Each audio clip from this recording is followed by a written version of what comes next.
Ti Radyo Sagada kung umuna ti tangatang nga mangidanon kadagiti damdamag. Iti 104.7 FM, idanon mi kada kayo ti madama mapaspasamak iti Pagilian, iti Cordillera ken Northern Luzon. Ken banbanag may panggap iti komunidad. Damdamag Radyo Sagada.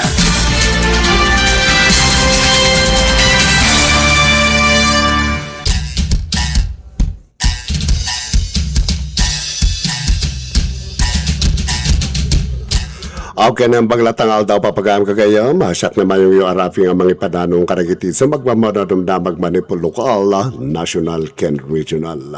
Iti mo na damdamag manipul iti lokal, iti ulo ti damdamag, iti manipul lokal ken iti detalye na kagayam, iti pinalaing iti panakay sa TSK Federation ti Busaw, ken iti gobernador iti Mountain Province.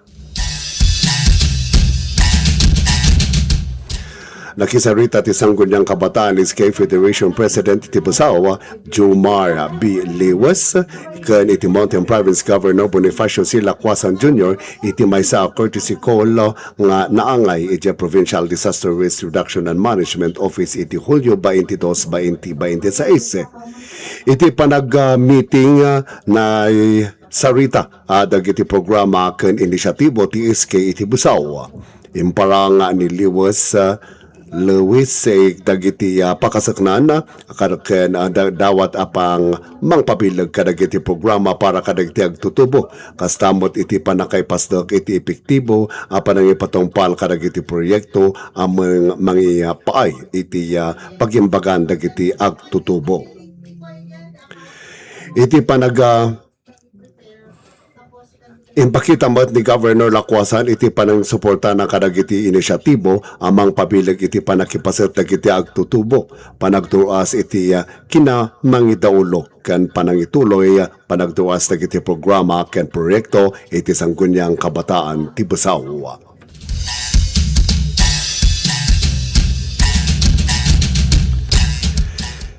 Iti dumapad ulo na iti damdamag ken iti detalye na iti lokal damdamag nagbalik iti blood donation drive iti barangay Madungo kaspaset iti National Blood Donors Month 2026. Nagbalik iti panangisayang kat iti barangay Madungo blood donation drive iti Hulyo 1, 2026 kaspaset iti panakarambak iti National Blood Donors Month. Naangay da ito'y babaw iti panagtitinulong iti Barangay Madungo Sagada Municipal Health Office MHO ken Luis Hora Memorial Regional Hospital. Malaksik iti panagdonar iti dara na idanon kadagdag iti nagduduma serbisyo ti salon at kadagiti umili. Agpatingga iti 65 kliyente iti nakawat iti serbisyo. Agraman iti siyam first patient encounter, 37 ang laboratory services, ken 37 siyam ang yakap services, na ipaaymat dagiti medical consultation ken libre ang medisina manipud iti Sagada Municipal Health Office, kastamot dagiti naidonar ang medisina manipud iti GMC babawen iti panangisango iti ni Dr. Noemi Bitata. Kinuna dagiti mga idaulo aday ito'y ang nabaliga aktibidad kat mangipakita iti napigsa panagkaykaysakan panagtitinulong iti barangay local government unit iti Madungo, Sagada, LGU, Sagada MHO, Department of Health and Health Workers, Luis Hora Memorial Regional Hospital, ken amin a voluntaryo iti panangitagay iti naimbag a serbisyong pangsalunat ken voluntaryo a panagdonar.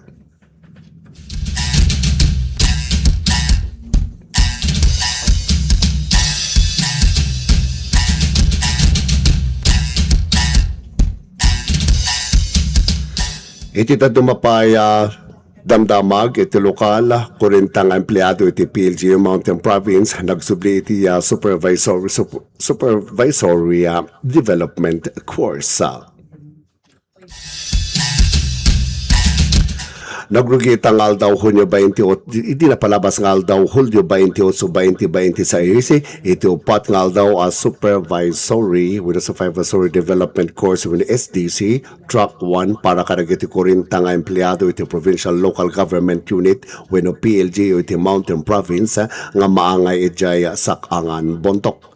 Iti panagsanay kat inorganisa ti Provincial Human Resource Management Office iti panakitinulong iti Civil Service Commission sigun kini PHRM Officer Lionel Milagrose F.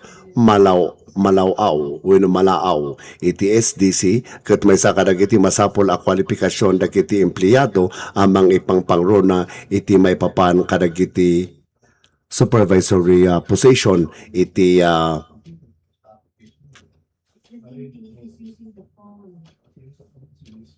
gobyerno. May sakadag iti resource speakers ket ni Assistant Regional Director Ruben Yu Wakas at Civil Service Commission Cordillera. Anang ibingay kadag iti eleksyon may panggap iti personal effectiveness for supervisors kan supervision. A challenge and commitment impaliwanag na ay iti supervisory development course ket may saalal ladderized program. Sumaruno pa ay dagiti track 2 ken track 3 para iti adda panagduruas iti kinamang idaulo dagiti supervisors. Aglapas si panagsanay inton Hulyo 31 idoluan ni CSC Mountain Province Field Officer Director 2 Anita Virena T. Paredes iti panangisuro maipanggap iti organizational communication, productive listening ken dagiti lapod iti apelyido a komunikasyon.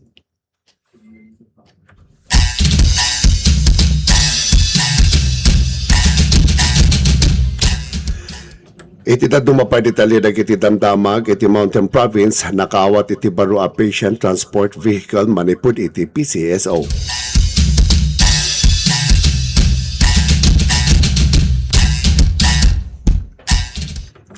Nakawat ti Mountain Province iti may sabaro a patient transport vehicle when PTV manipud iti Philippines Charity Sweepstakes office with the PCSO.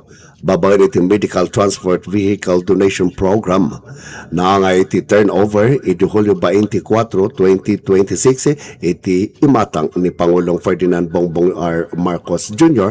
kan First Lady Lisa Aranita Marcos akadwada dagiti sa Balipaya Probinsya a benepisaryo manipod Region 1, Region 2, Region 3 kan Cordillera Administrative Region. Personal nga si Mabat iti sasakyan winutilugan ni Mountain Province Governor Bonifacio C. Lacwasan Jr.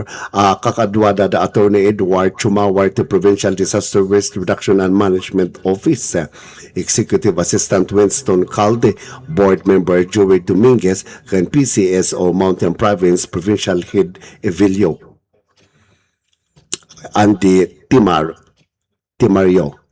May sa patient transport vehicle tinaawat ti tunggal probinsya ti Cordillera. Iti baro a PTV kat namnamangan amang ipapiksa iti serbisyong emerhensya iti salun at iti probinsya babayan iti napardas ken natalged a panangyakar dagikadag iti pasyente ti kaasidigan a pag-agasan nang nangruna kadag iti agnanaud iti adayo ken nangato a barangay. De ato donasyon kat mangipakita iti panagtitinulong ti nasyonal gobyerno kan PCSO iti panangpasayat iti serbisyong pansalunat kan panakasalaknib dagiti umili ti Mountain Province.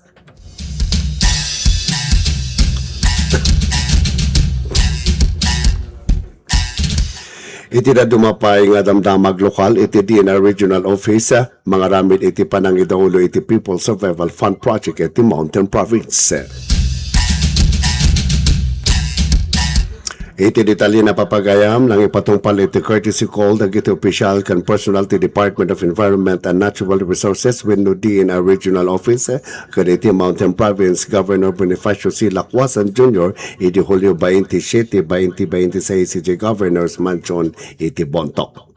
Sigun karag iti official ti DNR na ibaunda iti Mountain Province stop ng mga ramid iti panang balididado iti panakay patungpal iti Mountain Province Climate Field School Project maibilang muna a project iti People Survival Fund Project iti Intiro a Cordillera. Iti validation kat panggap iti panang dokumento iti progreso iti proyekto panang sisa maituloy Pwede maitutuloy na ito sigun iti na-aprobaran a work and financial plan. Kan panang Ramirez kadagiti karit iti implementasyon kastamot dagiti technical akasapulan tapno maituloy iti nasaysayaat apan nakipatungpal ti proyekto. Kadwada mo iti panang panagbisita at Provincial Disaster Risk Reduction and Management Officer Edward F. Chumawar Jr. kan dagiti daduma personal iti Provincial Disaster Risk Reduction and Management Office.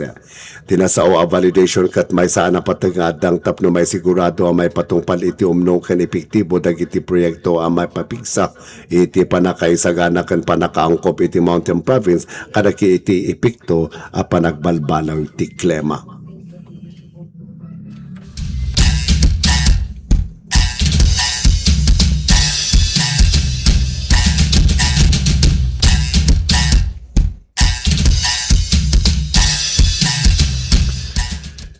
Iti mauti adamdamag lokal iti may saakan kanay manipud busaw nang ipablak iti kalintigan na iti umili nga hindi na iti intiro lubong.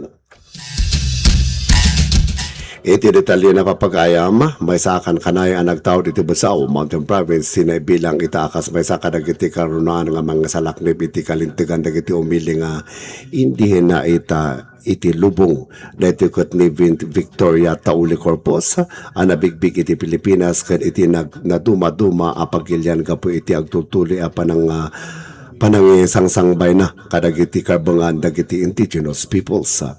Iti adu at tawon, inted ni Tauli Corpus iti panawon na iti panang salaknip kadagiti kultura, daga at tawid dagiti umili, karbangan ti tao, kan ti aglawlaw. Tulungan na dagiti komunidad nga katapno, maamiris kan maawatan dagiti karbanganda, kan tapno maikonsidera dagiti boses da iti amin a desisyon a maipanggap kadagiti daga. May panggap kadagiti daga kan biyagda. Manipot 2014 aging ka 2020 nagserbi ni Victoria Tauli Corpus sa United Nations Special Rapporteur on the Rights of Indigenous Peoples. Anang tiniti independent ak rekomendasyon kadagiti gobyerno kan iti United Nations may panggap iti panang salaknip kadagiti umili nga indihena iti naduduma pagilyan. Isumot iti nagapundar anakin nakitinulong iti panakipasdak dagiti organisasyon ang mangitag-ay kadagiti indigenous peoples agraman iti Tubtuba Foundation EJ Baguio City nga isu ita iti maysa kadagiti kangrunan nga organisasyon dagiti umili nga indihena iti lubong.